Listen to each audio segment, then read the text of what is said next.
biża', misteru, tensjoni. Permezz ta' proċess kollaborattiv, 5 atturi immexxija minn Tyrone Grima se jesploraw dawn it-temi fil-waqt li jagħtu ħajja lir-rumanz ta' Henry James. Nisimgħu aktar dwar dan ix-xogħol performattiv anqbut f'moħħa mingħand id-direttur Tyrone Grima. But f'moħħa huwa proġett teatrali li ġie mfassal b'mod kollettiv minn grupp ta' 5 atturi taħt id-direzzjoni tiegħi. Nibħa minn novella ta' Henry James, dal-proġett teatrali jesplora t-tema tal-biża'.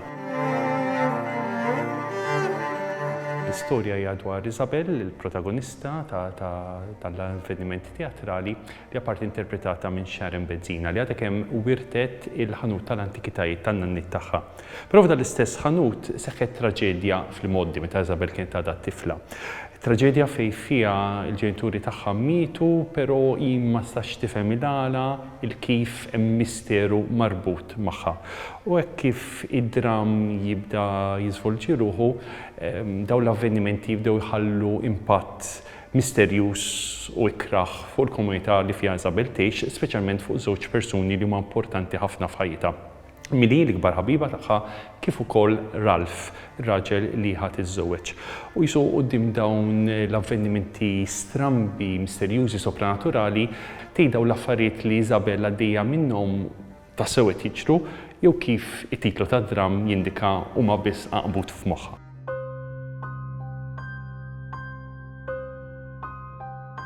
Jien dejjem kelli faxxinu bit-tema tal-biża' anke ħabba proġetti oħra li għamilt fil-passat, proġetti oħra ta' natura teatrali fejn diġà esplorajt dit-tema, jisni xtaqt li nerġa' nagħmel riċerka teatrali fuqha, però jisu darba xtaqt li naqbad angolu differenti u allura f'dal każ kont xewqan ħafna li naħdem mod iktar kollettiv, mhux test li huwa diġà lest, li huwa diġà infassal lest, imma li naħdem flimkien ma' atturi u ikollna puntat luq li kienet in-novella ta' Henry James. Però mbagħad naraw x'idejat joħorġu permezz tal-esperimentazzjoni li nagħmlu bejnietna.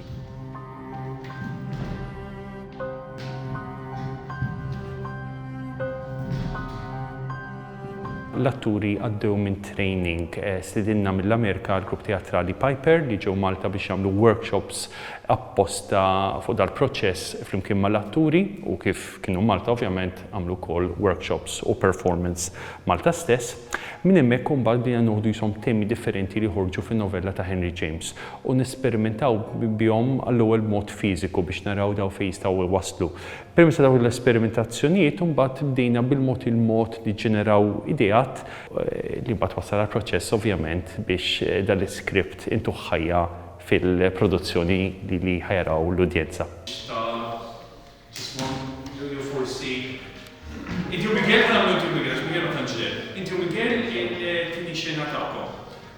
Hemm ħafna raġunijiet għala n-nies għandhom jiġu jaraw dal-dram. L-ewwel ħaġa biex nibdew biha huwa xogħol oriġinali, xogħol fejn kien hemm ħafna kreazzjoni ta' ideat differenti. Imbagħad hemm il-suġġett tal-biża' li naħseb li xi ħaġa li n-nies dejjem jinteressahom ħafna u din l-esperjenza li tkun tista' hekk tħoss il-biża' fit-teatru, tensjoni xi ħaġa li affaxxinanti fiha nnifisha. Għandna sperimentaw b'ħafna modi ta' kif noħolqu dil ħaġa tal-biża' ġo da xogħol teatrali, permezz tal-mużika, permezz tan-narrattiva, permezz anke tal-idea ta' rwejjaħ differenti, fiha nifisha naħseb din hija ġiġa xi ħaġa interessanti.